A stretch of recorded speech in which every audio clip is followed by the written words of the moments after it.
Imagine waking up to a $500 fine every single day for building a fence on your own property, and then discovering you're not even part of the HOA issuing the fines. What started as one man's fight against a phantom rule spiraled into leaked documents, government investigations, and the downfall of a corrupt HOA empire. This isn't just a story about a fence. This is how one neighbor took down an entire system. Stay with me, because it only gets crazier from here. The wind rolled gently through the open pastures, rustling the tall grass along the edge of the property as James adjusted the last box on the back of his truck.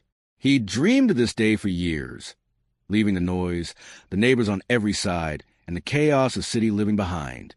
After years of hard work and meticulous saving, James had purchased his own slice of peace, a charming single-story home on a quiet road at the edge of town, backed by woods and framed by open skies. There was no HOA listed in the property disclosure, no dues, no board breathing down his neck about paint colors or mailbox height. That was part of the appeal. The realtor had even said, "You'll love it out here. No HOA nonsense." James believed her. He wasn't one for confrontations. In fact, he prided himself on being a respectful, quiet neighbor, the kind who waved from a distance and kept his yard trimmed without being told. He was looking for a fresh start, just him, the house, and his dog, Murphy. Murphy, a scruffy rescue mutt with big ears and a bigger personality, had stuck by James through years of apartment living and hard knocks. James had promised him a yard to run in, and now, finally, he had one. The house wasn't perfect. The shutters needed a paint job. The deck was a little weathered, and the backyard was completely unfenced. But James loved every square foot of it. He had plans, starting with something simple, putting up a modest fence so Murphy could roam free without wandering into the woods or, worse, the road. What James didn't know was that this peaceful haven was about to turn into a battleground. It wasn't fancy, just a basic, low-profile, wire fence. James had chosen it deliberately, something that wouldn't block views or look aggressive. It wasn't ornamental or flashy, just practical. He spent the weekend installing it himself, post by post, stretching the wire mesh, double-checking boundaries. Murphy supervised the project, tail wagging, occasionally barking at a bird or a butterfly that flew too close. By Sunday evening, it was done. Clean, minimal, barely visible from the road. That night, James sat on the back porch. Murphy sprawled at his feet, and for the first time in years, he felt at home. A man and his dog, surrounded by silence and space. It didn't last. The envelope was unmarked, save for his address, and a return label with an unfamiliar P.O. box. Inside was a single-page letter printed on HOA letterhead, an organization James had never heard of. Dear resident, you are in violation of Community Code 4.3a, unauthorized fence installation. All fencing must be pre-approved by the Architectural Review Committee and adhere to height and material standards. You are hereby instructed to remove the fence within 14 days or face a penalty of $500 per day until compliance is met. James read the letter 3 times. His stomach tightened with every pass. It had to be a mistake. He wasn't an HOA. He would have never bought a house tied to one. He pulled out his closing documents, flipping through page after page of legal language, plat maps, property surveys. Nothing. No mention of a Homeowners Association. No CCRs. No dues. Still, the letter was signed by someone named Shelley Bronson, present, Whispering Pines HOA. Whispering Pines. James stepped outside and glanced at the street sign, Whispering Pines Drive. Sure, that was the name of the road, but he hadn't signed up for this. The next morning, James called the number on the letter. It rang 4 times before a voicemail picked up. You've reached the Whispering Pines HOA. Leave a message and someone will return your call. He left a polite, confused voicemail. Then another one. And another. By the end of the day, James had scoured the county records online. His property, along with a handful of others on the street, was listed as excluded from the original HOA plat established 2 decades ago. Apparently, when the neighborhood was developed, the builder had intended for Phase 3, James's side of the street, to join the HOA. But the project stalled, and those lots were sold independently, outside the association's jurisdiction. His property legally wasn't in the HOA. It was right there in black and white. Still, the letter had come, and as the days passed, the anxiety gnawed at him. Was this just a scare tactic, or would they actually try to find him? On the 7th day, a second letter arrived. Final notice. Your failure to comply will now result in daily fines of $500 effective immediately. That's when James decided he needed answers directly from the source. He managed to track down the HOA president, Shelley Bronson, through a public community directory. She lived just 2 streets over. He called her early Saturday morning. After a few rings, someone picked up. "Hello." The voice was curt, with a razor-sharp edge. "Hi, this is James Mallory. I just moved into 841 Whispering Pines. I received a couple of letters." "About the fence," she cut in. "Yes, that's what I want to talk about. I reviewed the county records. My home isn't part of the HOA. We oversee this entire community," Shelley interrupted. "Your property may not pay dues, but you still fall under our aesthetic standards." James blinked, stunned.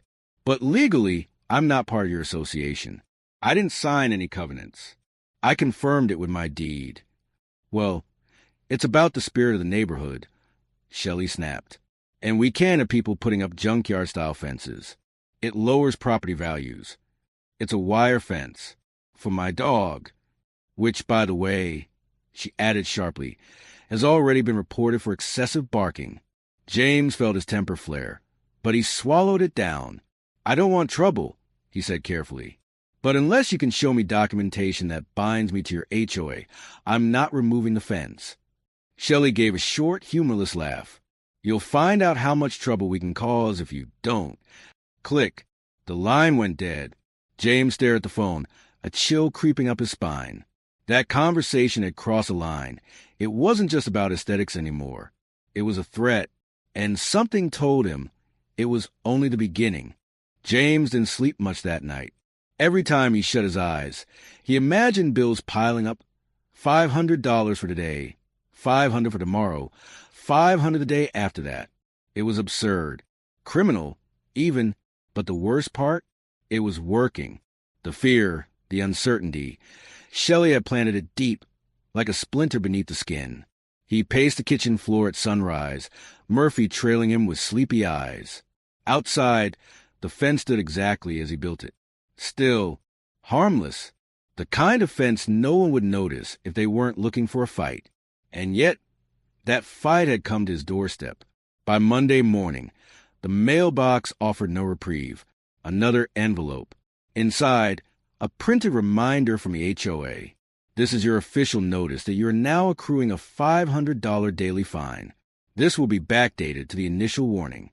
Failure to comply will result in a lien being placed against your property." A lien? James' heart dropped. He had just signed a 30-year mortgage. A lien could wreck his credit, his ownership rights, everything. He looked again. The letter had all the signs of formality, bold headers, Whispering Pines HOA Legal Division, and some vague state codes, but it wasn't signed by a lawyer, just Shelley. What legal division was she talking about? He wasn't about to wait around to find out. He called the number on the letter. No answer. Left a voicemail. No response. He emailed the info at address listed. Bounce back. So he printed the letter and drove straight to the county courthouse record department. The clerk behind the counter, a middle-aged man with half glasses and a surprisingly kind smile, was patient as James laid out the entire situation. She typed for a few minutes, then pulled up the HOA's charter and community boundary map. "Your lot is outside the HOA's jurisdiction," she said plainly. "It's not on their plat. It's not in the deed restrictions. Can they still find me? Not legally, but they can bluff. And some people get scared and comply." James felt like the floor shifted under him. He had just been handed a blueprint of his enemy's tactics. Harassment by intimidation. The next morning, James heard the sound of tires rolling slowly in front of his house. He peeked through the curtain. A dark blue SUV. Windows tinted. Someone inside taking pictures with a long-lens camera. He stepped outside. The SUV accelerated, but not before he caught the logo on the driver's side door. Whispering Pines HOA Enforcement. Enforcement? That wasn't even a thing. An hour later, another letter. This time with even more aggressive language. Second violation notice. You are now accruing $500 per day fines retroactive to the original notice. A total of $4,000 is now owed to the Whispering Pines HOA. Enclosed was a statement with a running tab. Signed again by Shelley, now claiming the title Director of Compliance. James stared at the numbers. For grand? For offense? He laughed out loud, then realized it wasn't funny. It was horrifying. They were building a paper trail. One they could weaponize if they ever did try to file a lien. It was time to hit back. 2 days later, a new envelope arrived, this one certified. He had to sign for it.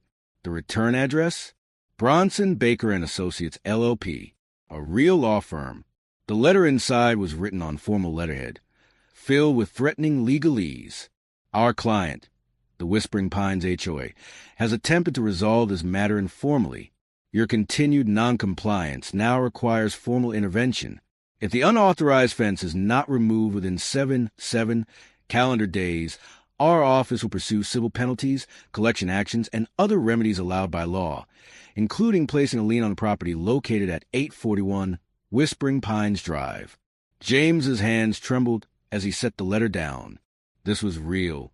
He wasn't just dealing with Shelley anymore. Now, lawyers were involved, and the clock was ticking. He had 7 days before everything he'd worked for could spiral into a legal nightmare. He didn't wait another hour. James drove into town to the office of a local real estate attorney, Susan Harlan, who came highly recommended by the county clerk. Her office was tidy and filled with law books that looked well-worn. She listened carefully as James laid out the entire story, showing her every letter, email, and the fence photos. Susan leaned back in her chair and crossed her arms. They're bluffing. James blinked. Even the lawyer's letter? I know that firm. They send bark before bite letters for HOAs. Most of the time, they never follow through because they know they'd lose in court. She pulled up the property map and deed language on her laptop. There it is, she said, pointing. Your lot was never included in the HOA. No signed covenants. No implied jurisdiction. No fees. You're free and clear. Then what the hell are they doing? Susan smirked. Shelley Bronson is either delusional on a power trip or try to stretch HOA influence illegally. Maybe all three. She leaned forward. We'll send them a cease and desist. And if they come at you again, we file a declaratory judgment. You'll win. Easily. James sat in stunned silence. For the first time in weeks, someone was on his side. Someone who knew the game and how to fight it. Susan wasted no time. That afternoon, she drafted a formal cease and desist addressed to both Shelley and the law firm. The letter was direct. Our client, Mr. James Mallory, is not and has never been a member of the Whispering Pines HOA. Any continued harassment, threats, or attempt to collect fines or impose a lien will be met with legal action including, but not limited to claims for slander, title, harassment, and malicious prosecution. She emailed and certified the letter to all parties. Within 24 hours, she received a response. A terse, 2-line email from the law firm. We are reviewing the documentation provided. Our client has been advised to suspend collection efforts until further notice. That was legal speak for, we're backing off before we get sued. James sat on his back porch that night. Murphy curled beside him and stared at the fence. The same fence Shelley had declared a violation of neighborhood standards. The same one he built with his own hands for his dog on his land. He should have felt relief. But something gnawed at him still, because people like Shelley rarely give up after the first pushback. And deep down, James knew this wasn't over. Not by a long shot. James thought it was over. After Susan's cease and desist, things went quiet for 2 full weeks. No letters, no fines, no midnight photos. Even Shelley seemed to vanish into suburban mist. But the silence wasn't peace. It was a prelude, because power-hungry people rarely retreat. They regroup. And this time, Shelley wasn't coming after James through letters or lawyers. She was coming after his life. It started small. James received a letter from the county zoning board claiming there was an unauthorized structure on his property. When he called to inquire, the clerk mentioned that someone had reported a shed that didn't match neighborhood aesthetics. James laughed bitterly. He didn't even own a shed. He drove home and inspected every inch of his backyard, snapping photos and documenting everything. The only structure standing there was his fence, the same one that started it all. A few days later, another letter arrived, this time from animal control. The report stated that multiple neighbors had complained about a dangerous, barking dog running loose. Murphy, his 13-year-old golden retriever, who barely barked and never left the yard. James was furious. He'd installed a fence to keep Murphy safe, and now they were using his dog as ammunition? That's when it clicked. Shelley wasn't trying to find him anymore. She was trying to break him. From that point on, the attacks came weekly. Trash mysteriously dumped at the edge of his driveway. HOA-branded flyers taped his mailbox, accusing him of being a bad neighbor. Twice, someone loosened the bolts on his mailbox, causing it to fall over with the slightest touch. James installed a motion-activated camera and caught blurry footage of someone approaching his front yard just after midnight. The figure wore a hoodie, moved quickly, and vanished before the motion lights activated. It wasn't enough to identify anyone, but it confirmed his suspicion. This was personal. Every time James left for work, he felt the weight of eyes on him. Cars slowed in front of his house. People whispered when he walked his dog. He wasn't just a homeowner anymore. He was a troublemaker, the fence guy, the outsider threatening Whispering Pines' pristine illusion. Even the tone of his neighbors had changed. Some waved less. Others stopped waving entirely. It was as if the air around his home had thickened, poisoned by rumors. Then came the anonymous complaint blitz. The county inspector showed up one morning unannounced. A young man with a clipboard and a practiced look of official concern. "Sir, we received a series of complaints regarding safety violations on your property." James raised an eyebrow. "Such as?" "Cracked driveway, improperly stored yard tools, and unpermitted modifications to your fence." James gestured toward his immaculate driveway and pristine lawn. "Do you see anything unsafe here?" The inspector sighed. "Off the record, this happens more than you'd think. One person makes a stink, and suddenly there's a paper trail. I have to follow protocol, but I don't see anything worth writing up." He took a few photos, shook James's hand, and left. But the visits didn't stop. 2 days later, the fire department showed up to perform an unscheduled inspection on his home. The next week, the city's water utility came to verify a suspected leak.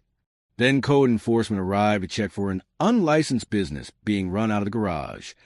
All anonymous, all baseless. James documented each visit, called each department, and kept meticulous records. But the goal was clear: overwhelm him, intimidate him, make his life harder every single day. James's next battle came from an unexpected place: the HOA's secret weapon, petticoat enforcement. One Tuesday morning, he found a bright orange sticker on his garage door. Notice of noncompliance. Garage door paint mismatch. That's right, paint mismatch. James stared at it in disbelief. His garage had been the same color since he bought the house. White, just like the rest of the home. He peeled off the sticker and drove straight to the code office. The clerk confirmed the citation, but refused to reveal who reported it. Back home, he stood in the driveway, examining the door in daylight. Sure enough, someone had splashed a streak of off-white paint near the base, as if to create a contrast. He ran his fingers along the edge. It was still tacky, fresh. Sabotage. They were now altering his property just to invent violations. James reported the vandalism to police, but without security footage or eyewitnesses, nothing came of it. So he installed 2 more security cameras, floodlights, and even set up motion sensors tied to his phone. He was no longer defending just a fence. He was defending his home like a fortress. The final blow of the week came during a Saturday neighborhood event. Community Cleanup Day. James hadn't planned to attend, but Susan, his attorney, encouraged him to show his face. Remind them you're not the villain, she said. You're their neighbor. He arrived with gloves, trash bags, and Murphy on a leash. The reaction was icy. Some folks avoided him entirely. Others offered half-hearted nods. A few looked away, whispering when they thought he couldn't hear. Then Shelley arrived, flanked by her inner circle. She addressed the gathered residents with a megaphone. "Let's all remember," she said with a pointed smile, "that we're a community built on respect and unity. When one homeowner refuses to follow standards, it affects all our property values." James stood 10 feet away, bag in hand, heart pounding. Everyone knew who she meant. She didn't say his name. She didn't have to. Later that day, someone keyed his truck. A long, deliberate scratch down the driver's side door. James stood in the driveway staring at it, gripping the key in his hand like a blade. This wasn't just about fines, fences, or bylaws anymore. It was about control, punishment, exile. But he wasn't backing down. Shelley had just escalated the war, and James was no longer playing defense. The scratch on James's truck didn't fade. It glared back at him each morning like a warning. But he didn't cave. He documented it. He logged it. And instead of giving in, he stared right back at the chaos and chose war. Because James knew this wasn't about fences anymore. It was about power. And he wasn't going to let a petty HOA president destroy everything he'd worked for. The official lawsuit came in a thick manila envelope stamped with legal insignia and delivered by a man in sunglasses who refused to make eye contact. James ripped it open at his kitchen counter, hands trembling. Inside, 32 pages of legal jargon and accusations. The HOA was now suing him for repeated noncompliance, unauthorized structures, damaged HOA reputation, and, most shocking of all, intentional disruption of community harmony. The amount? They were seeking $50,000 in fines, damages, and legal costs. James paced the kitchen as Murphy watched. Tail low. $50,000 for a fence? No, it wasn't about the fence. It was Shelley's final attempt to bury him under paperwork and fear. James immediately called Susan. She was furious. This isn't a legal case. It's character assassination. That night, James didn't sleep. He reread the documents until sunrise, noting every lie, every twisted fact. They claimed he'd refused to communicate, that he'd built the fence after being told not to, that he'd harassed Shelley and HOA board members. But the most outrageous lie? They claimed he was never exempt from the HOA. James pulled out the property deed. Clear as day. No HOA agreement. They were rewriting history to win. And James realized something terrifying. If they got away with this, they could do it to anyone. As news of the lawsuit leaked, Whispering Pines began to fracture. It started with whispers on the local Facebook group. Posts titled, "Is James really the victim?" began circulating, full of vague claims and doctored screenshots of email exchanges that James had never seen. Someone posted a poll. Should homeowners follow HOA rules, even if they disagree? The comments spiraled. Some defended James fiercely. Others condemned him. Then something strange happened. Neighbors who'd once avoided him began stopping him on his walks. Quietly, discreetly, a couple with a toddler whispered, "We're not part of the HOA either, but we're scared to say anything." An elderly man who lived 2 blocks away offered him a thumb drive. "This has Shelley's emails. She tried to rope me into reporting you." The drive contained a gold mine. Emails between board members discussing isolating James and ensuring compliance through pressure. James forwarded the evidence to Susan. Suddenly, he wasn't just defending himself. He had leverage. The community division grew. A neighbor set up an anonymous blog titled HOA Tyranny at Whispering Pines, posting screenshots, legal breakdowns, and encouraging homeowners to speak out. And one night, someone left a candle burning at the edge of James's driveway. Next to it, a note. "Thank you for standing up. You're not alone." The blog caught fire. Within 2 weeks, a local reporter from the Herald Daily reached out to James. "I want to talk about your fence," she said, "but more importantly, about the abuse of HOA power." James hesitated. He wasn't looking for fame. He just wanted peace. But Susan was clear. "They're trying to destroy your reputation in secret." Bring it into the light. The interview was published under the headline, David versus Goliath. Homeowner battles HOA tyranny in Whispering Pines. It exploded. Comments flooded in. Thousands of shares. Residents from across the country shared their own HOA horror stories. Within days, a local news station picked up the story. James found himself in front of camera, telling his truth with Murphy at his side. Shelley responded with a cold press release. The HOA strives to maintain the quality and cohesion of our community. We regret Mr. Harper's decision to air internal matters publicly, but the damage was done. What Shelley saw as internal matters, the public saw as intimidation, harassment, and corruption. James had the community's attention, and for the first time, Shelley looked nervous. James wasn't done. He filed a formal counter lawsuit against the HOA, alleging defamation, harassment, unlawful fines, and intentional infliction of emotional distress. Susan drafted the 40-page filing with precision, including every shred of evidence. The emails, the videos, the fake citations, the dog complaints, and even Shelley's public statements. And James released a video on YouTube. It was just him, in his yard, with Murphy at his feet. He spoke plainly. I moved here for peace, for safety, for my dog to run free. But I've been stalked, fined, harassed, and lied about because I would kneel to an HOA I never joined. Enough is enough. The video went viral. Other HOA victims sent him messages, offering support, advice, and in some cases, donations for legal fees. James refused most of them, but accepted stories. Dozens. He passed them to the blog, which now had 10,000 followers and a dedicated Discord group called Fence Warriors.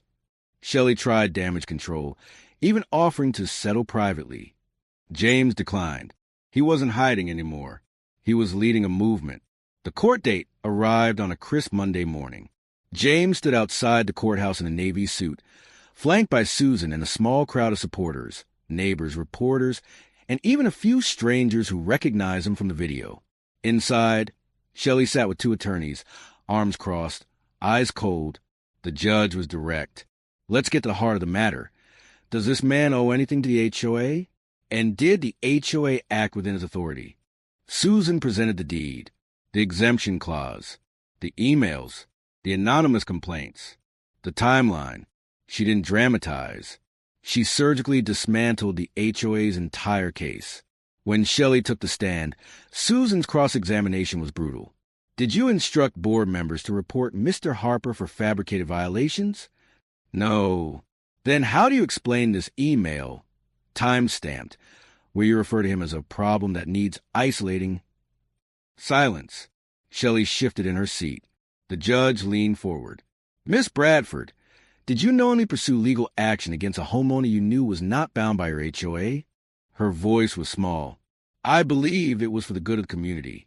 That sentence echoed in the silence. James knew right then he had her. The courtroom buzzed with quiet murmurs. Even Shelley's lawyers looked uneasy. The judge called a recess, promising a final ruling within a week. As James stepped outside, Susan whispered, "We did it."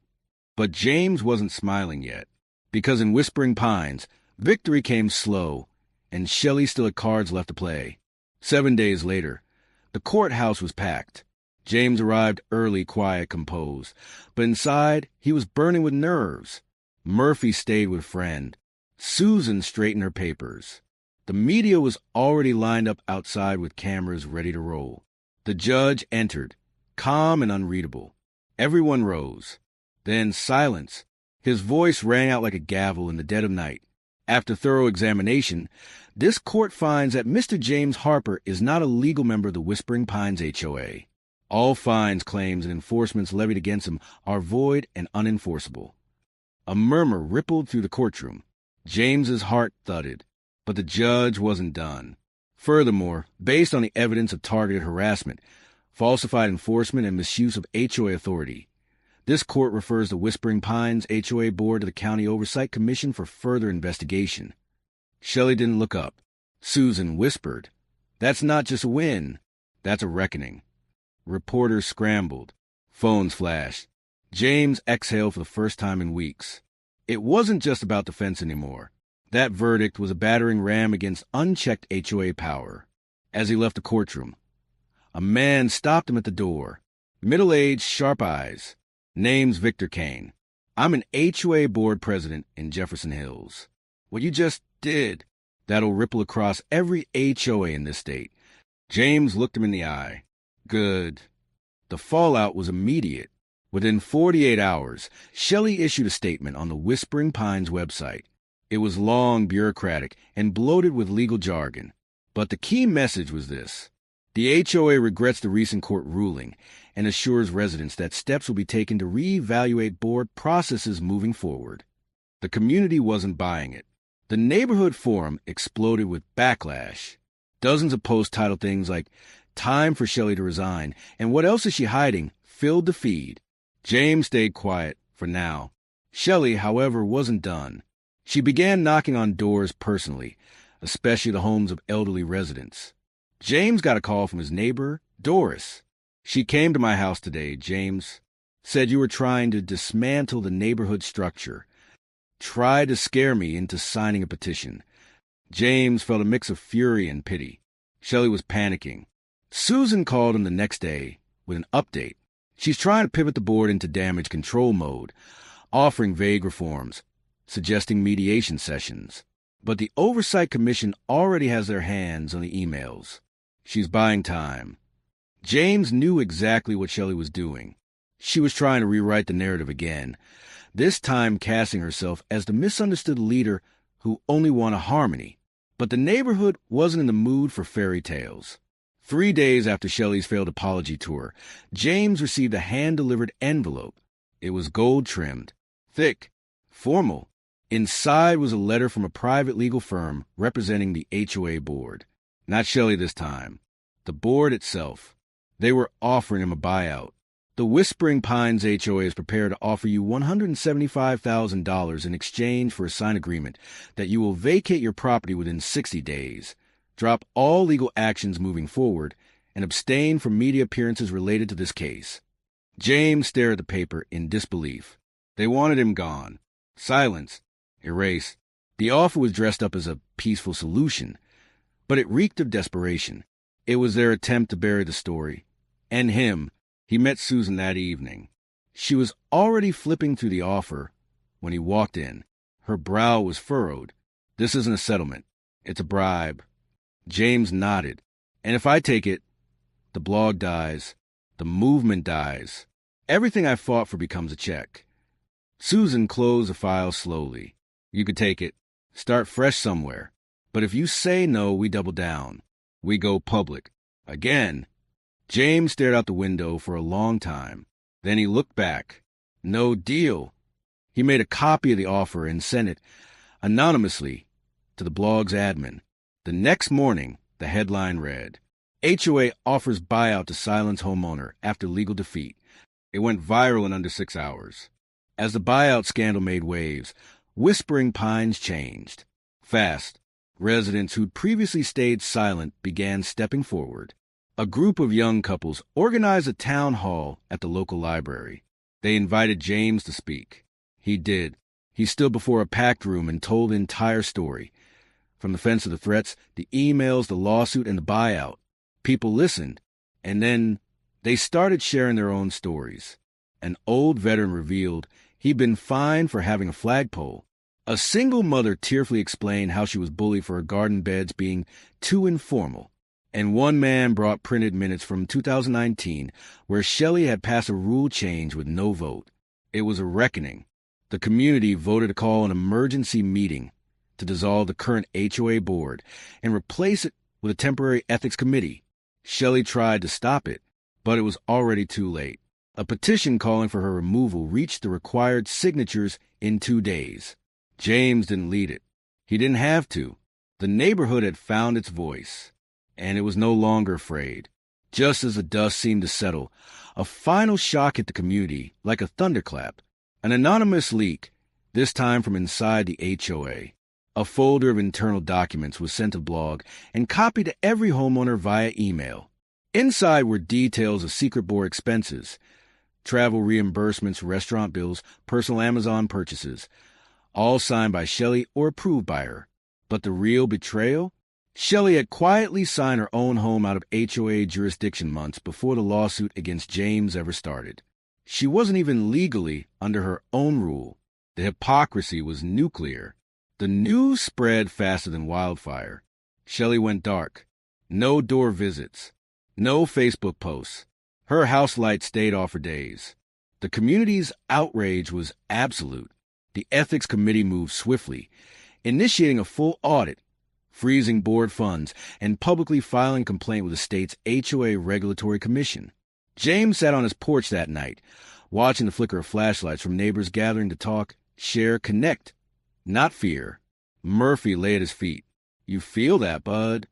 James murmured. "That's the sound of peace." But even then he knew the war might be over.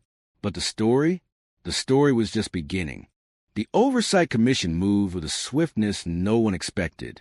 Less than 3 weeks after Shelley's internal documents were leaked, they arrived at Whispering Pines for a formal review.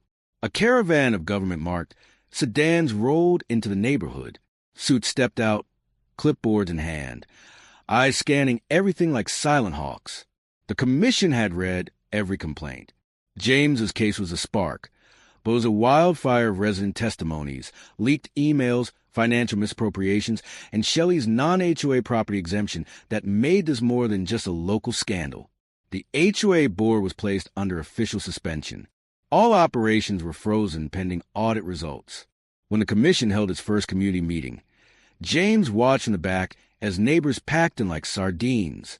The lead investigator, a woman named Marla Reyes, stood at the podium and declared, "The Whispering Pines HOA has violated multiple provisions of both state law and the governing documents of its own charter.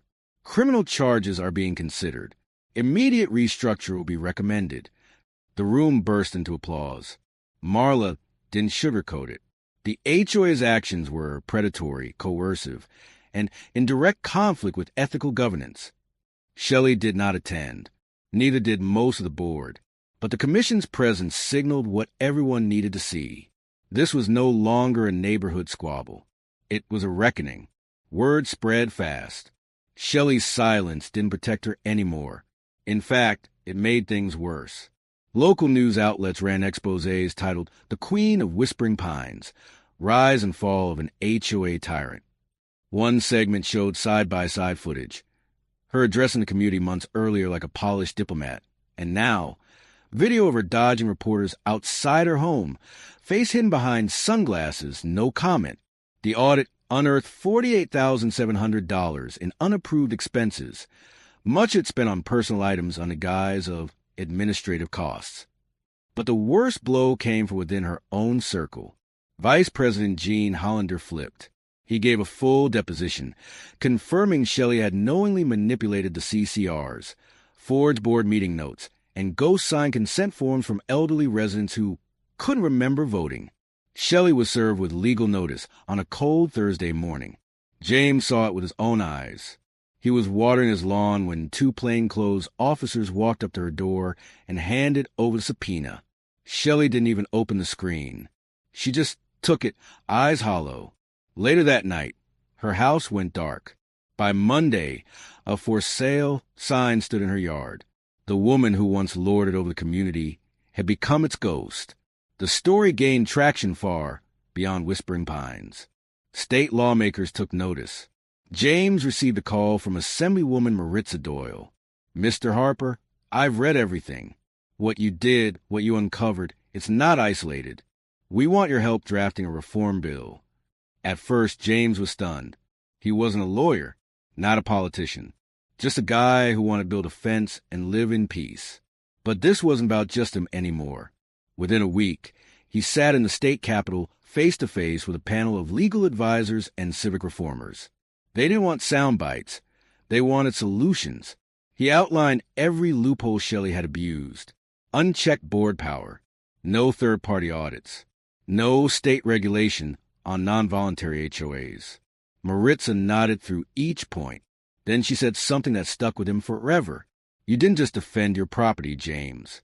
You defended every homeowner who's ever been bullied into silence. The Homeowner Fairness and Transparency Act was born from that meeting.